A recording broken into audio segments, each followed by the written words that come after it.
હતો એટલા માટે આજ ઉતાવળા કરાવ્યા ઢોરને પરાણે. આવા દે ટોય ટોય ટોય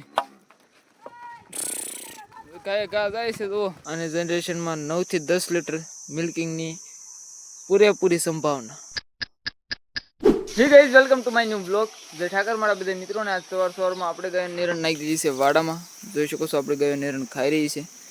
અને આજના વિડીયોમાં હું તમને જણાવવાનો છું કે અમારે નફો થાય કે નુકસાન થાય, ગૌ રાખવાથી ફાયદો શું, નુકસાન શું, ગેરફાયદો શું, ફાયદો શું, એ આજે હું તમને જણાવવાનો છું. જો ગાયો રાખવાનો ફાયદા પહેલાં વાત કરું તમને, તો એક તો પેલું ચોખ્ખું દૂધ મળે. આવી ગીર ગાયોનું, દેશી ગાયોનું ચોખ્ખું પ્યોર ખાવા મળે. રેડી. અને આનું ઘી બનાવો તો ચોખ્ખું ઘી તમને મળે. આપણે ઘી બનાવી છીએ એટલે ચોખ્ખું ઘી મળે, ચોખ્ખું દૂધ મળે. અને આનું આવું સાણ મળે, ચોખ્ખું સાણ, જે 2200-2300 રૂપિયાનું એક ટ્રેક્ટર જાય, એક ટોલી. એવું વર્ષનું લગભગ 10-12 ટ્રેક્ટર થઈ જાય એટલી ગૌમાંથી. એટલે એ ફાયદો રહે. પણ એક નીણ નાખો તો કાંઈ વધે નહીં. કારણ કે ખાંડનું નાખવાનું, ખાંડનો ખર્ચો, અને દૂધ તેમ ભરવા જઈએ આપણે એટલે અમે દૂધનો કાંઈ ભાવ આવે નહીં એટલો બધો. તો ખાંડનો ખર્ચો અને નીણનો ખર્ચો આખું વર્ષ જો ઘરે ને ઘરે રાખો તો ગાય નીણ ખવડાવવામાં બધો પૈસો હોઈ જાય તોય ભેગું ન થાય. આખું વર્ષ સારવા જાઓ તો દૂધનો જે આવક રહે એમાંથી ખાલી ખાંડના જ કાઢવાના રહે તો ફાયદો રહે ઘણો ખરો. બાકી આપણી ઘોડે સારવા જાઓ તો ફાયદો રહે, બાકી તો નુકસાનમાં જાય આ ધંધો. અને એકલી દૂધની ગૌ અને સરખું મેનેજમેન્ટ કરો તો નીરે પોહાય. સતત ઘરે ને ઘરે રાખો તોય પોહાય. બાકી આપણી ઘોડે મેનેજમેન્ટ વિનાનું રાખો તો પછી તમારે સારવાર જવું પડે. અત્યારે 1 મહિનો નીણ નાખો તો વળી આડું હાલે.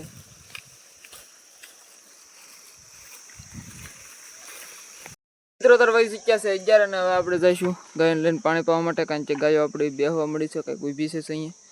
જોઈ શકો છો રાડા થોડાક ખરાબ પડ્યા છે. બાકી હવે પાણી બેહરી આવશું આપણે. 11 ની માથે 8 મિનિટ થઈ છે. અને જોઈ શકો છો એમ પા વાસરું બેઠા છે. તો પહેલાં આપણે પાણી પાવા માટે એવેડા બાજુ નીકળી જઈએ.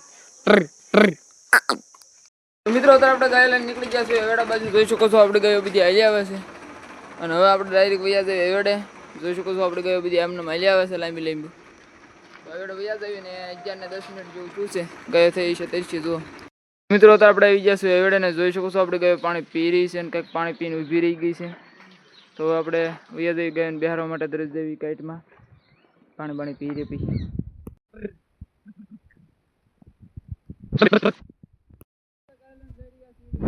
બેહારવા માટે એવેડે પાણી પાઈન હવે આપણે ગાયો બેહારવા માટે જો કે આપણે પૂગવા આવી ગયા છે. અહીંયા 5 કાઈટ છે ને જવાનું છે ને બેહી જ દેવું અત્યારે. હવે 11 સાડા 11 જેવો સમય થયો છે.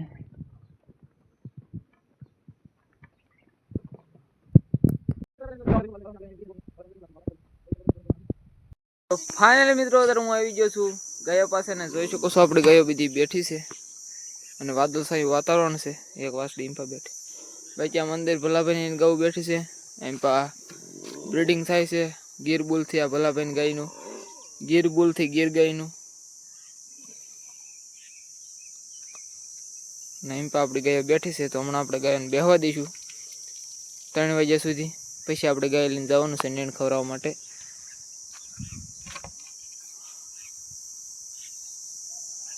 પ્યોર ગીર ગાય, પ્યોર ગીર બુલ થી બ્રીડિંગ કરાવે. આનું જનરેશન આખું ગીર જ બને.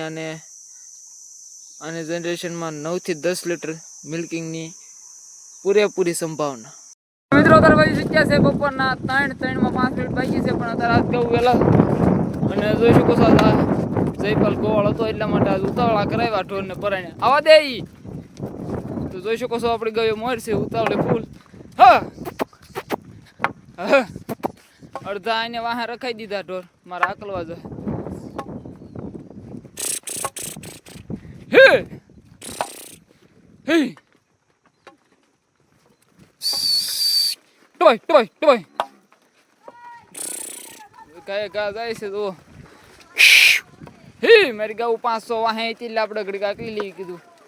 હે ટો ટો ટો પછી આપણે હવે એવડા બસ ગૌ હાલે તો જવા દઈએ, પાણી પાવી ને પછી ડાયરેક્ટ ઘરે વાડે. તો લાઈક કરી નાખો. હાલો પહેલા તો ગૌ લઈને સીધા વહી ગયા છે વાડે. તો આપણે આવ્યા છીએ એવડે.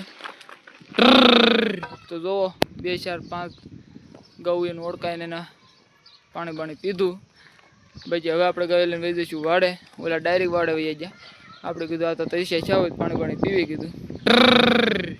તો આપણે વહી જઈએ વાડા બાજુ. આપણે ગાયના વેડે પાણી પાઈને હવે જરીએ છીએ વાડા બાજુ. જોઈ શકો છો આપણી ગાયો બધી હાલી આવે છે. આપણે ગાય લઈને આવ્યા છીએ વાડા ને જોઈ શકો છો આપણે ગાયો નિરણ ખાઈ રહી છે. નિરણ નાખી દીધી છે. નતર વહી ચૂક્યા છે હવા 3. એની પર બધી નાખી છે. એની પર અંદર વાસરું ને પછી આમ ઓલપા નિરણ નાખી છે જો. અને એમ પણ નિરણ નાખી છે ને આપણી ગાયો ખાઈ રહી છે.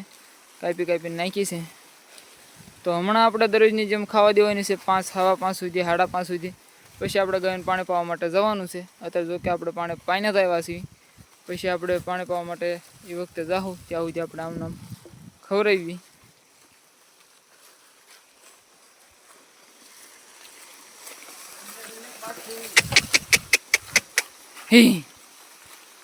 જોઈ શકો છો મિત્રો આપણે ગાયો નિરણ ખાઈ રહી છે શાંતિથી.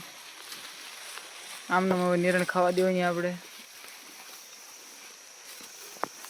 મિત્રો અત્યારે આપણે નીકળી જઈશું ગાયના વેડે પાણી પાવા માટે. જોઈ શકો છો આપણે ગાયો બધી હાલી આવે છે અને વહી ચૂક્યા છે હવા 5.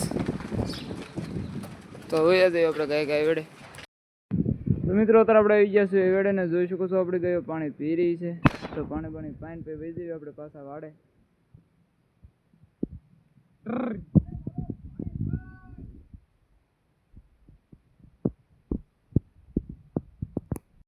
મિત્રો આપણે જઈ રહ્યા છીએ ગાય લઈને વાડા તરફ. એવડે પાણી પાઈ દીધું છે. મિત્રો અત્યારે આપણે ગાય લઈને આવ્યા છીએ વાડે. જોઈ શકો છો રાડા બડા પડ્યા છે. આપણે ગાય રાડા ખાઈ રહી છે. પછી હમણાં આપણે રાડા ખાવા દઈશું 5:30 થયા છે. હવા 6 સુધી પછી આપણે ગાયને બાંધવાની છે. આપણે ગાયો પાસે આપણે આવી ગયા છીએ વાડામાં ને જોઈ શકો છો આપણે ગાયો તો બધી ઊભી રહી ગઈ છે. જોઈ શકો છો એમ તો બગલાની ચોકની અંદર પાછા બેસી ગયા છે 2 ગાવડા.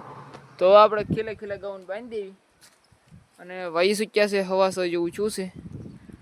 તો લાઈક કમેન્ટ અને શેર ગાય કરી નાખો. એટલી જ વારમાં આપણે ગૌ બાંધી દેવી. મિત્રો અત્યારે વહી ચૂક્યા છે સાંજના 7 અને જોઈ શકો છો આપણી ગાયો ધોવાઈ ગઈ છે. પાકડ ગૌ અહીંના છે. પછી બકરા અહીંના છે. જોઈ શકો છો દૂધની ગૌ અંદર છે અને બકરા અહીંના છે. બકરા આવી ગયા હતા લગભગ 6:30. આપણે કાંઈ વિડીયો ઉતાર્યો નહોતો. તો આજનો વિડીયો આપણે અહીંયા પૂરો કરીએ. તો લાઈક શેર અને સબસ્ક્રાઈબ કરતા જજો. Bye bye.